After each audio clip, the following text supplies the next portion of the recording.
Hit him with the heat gun.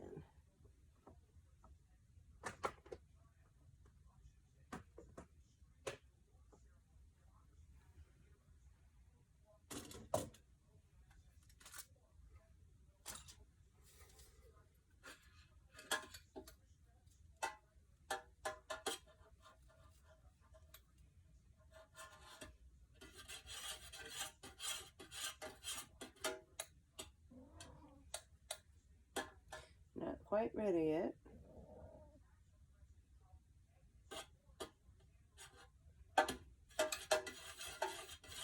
Give it a little stir.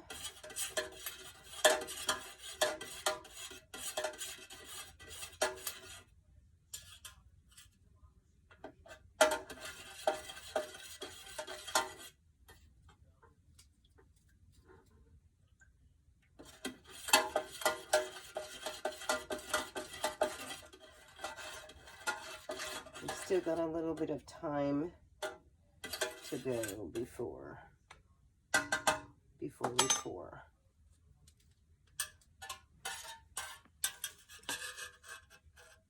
So it's very important that you follow the science that has been proven, tested, and tried and true. So we try to always make sure that we are following good best practices, as we say in the nursing field. It applies to candles as well. So as you can see, I'm actually pouring a small batch of our newest fragrance collection. We call it Warrior. It is in the category of a men's scent. However, you don't need to be a man to enjoy this candle. I absolutely love this candle. I created and poured 3 of them for testing purposes, and one's in my bathroom, one's in my guest bathroom, and the other is in my living room, and it's absolutely phenomenal. It's a gray 100% soy wax candle sold in the 8.5 ounces. It's absolutely stunning. So I figured let's pour it up today. So it's actually inspired by my son. He's my one and only son. I have 3 children and he is my boy. And through all the trials and obstacles, he has persevered.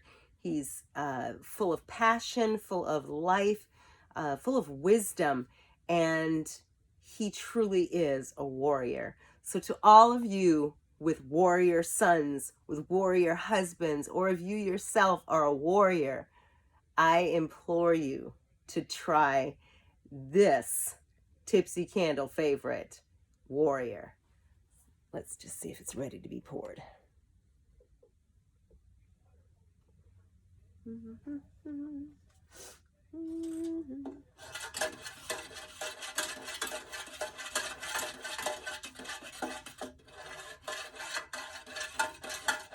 It's still a little warm. You really don't ever want to pour your hot wax into cold glass vessels. Even though I live in Florida, it does get chilly because right now it's technically winter. And in my candle studio, it is kind of chilly. So normally I would put them on my candle baking sheet and stick them in my oven. But because I wanted to do everything within my studio, I got a industrial strength heat gun, which works just as good, if not better.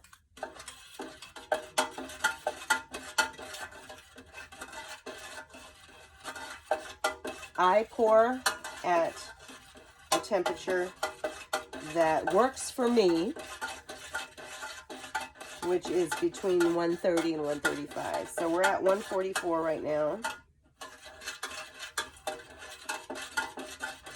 You just want to make sure that your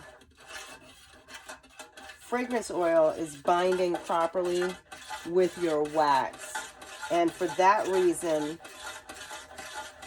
it is recommended and scientifically proven to add your fragrance oil at a temperature of 185. I know that that's a subject of debate. However,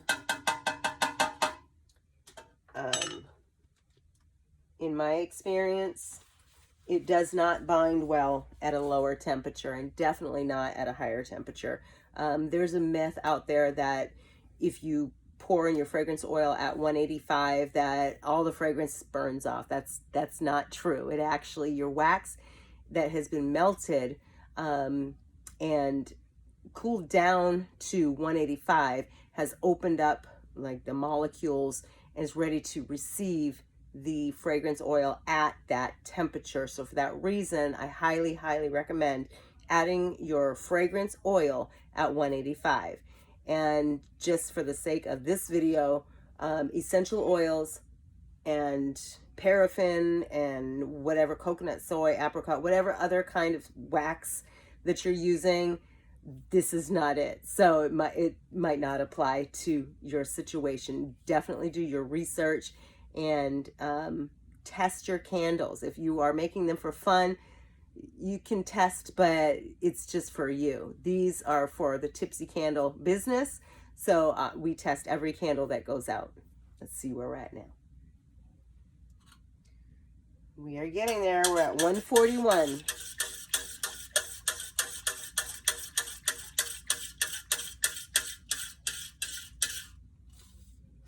And then it jumps back up to 142.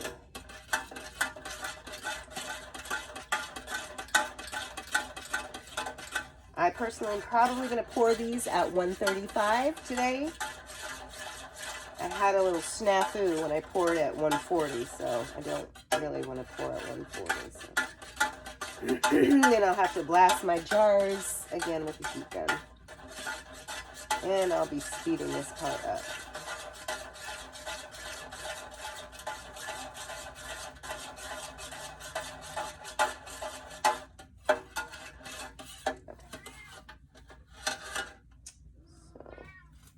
See if I can figure this part out.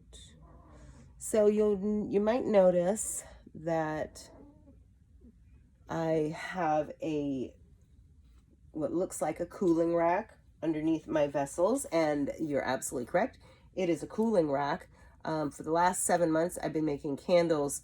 I have not been using a cooling rack, and I've had some situations where the tops weren't they were wonky.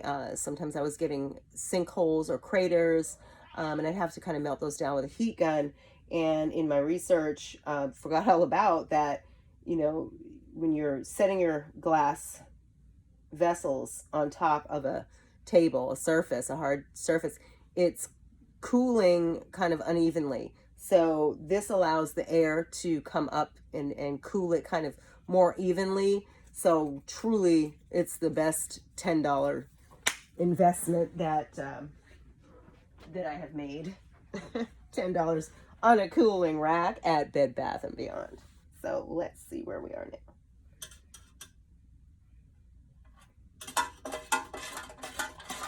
We are almost there. A lot of people like to stir it until it gets down to 135 or whatever pouring temperature. Actually, another thing that I've learned is that if you over stir, you're going to create a massive amount of air bubbles, which you'll kind of have to tap out as you're pouring, or once you've poured. It's easier for me if I stir intermittently. Well, of course I stir for the first 2 minutes to, and I can't even talk today, to fully incorporate your fragrance oil in your wax. But I try not to over stir it after. I just want to know that the oil is fully binded. So we're at about 138 right now. So I'm going to go ahead and get ready to pour the candle. I'm going to give it one last really good stir and let it settle for a minute.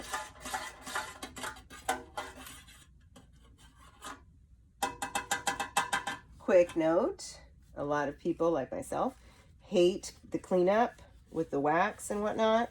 So once I'm done with the spoon or whatever I'm using, I wipe it off. I wipe the wax off so that I don't have to melt and heat water, and then I just spray it with 99% rubbing alcohol to get the scent off, and that's the way to do it. Cleaning as you go. I'm going to blast these one more time with the handy dandy heat gun.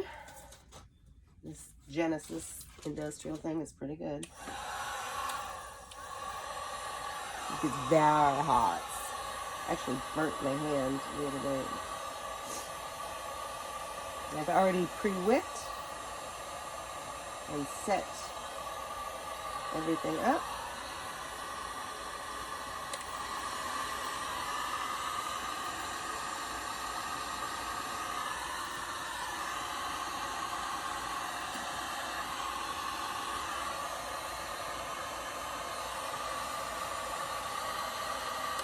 All right, it is time for the big pour. And we are at 136.2. That's good enough for me.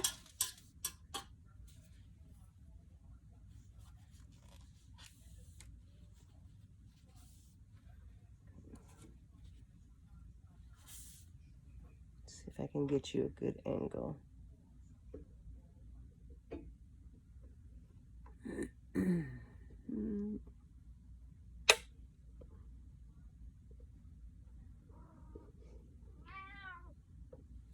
The cat thinks she can help. All right, here we go. Of course, I didn't make room for this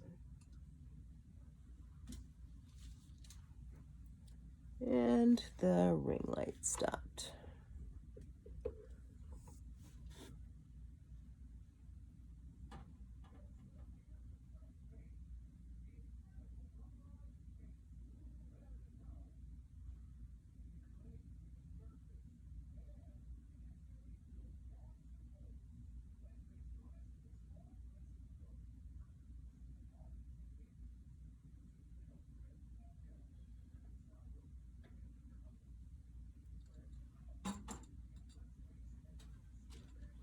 I am not a left-handed pourer.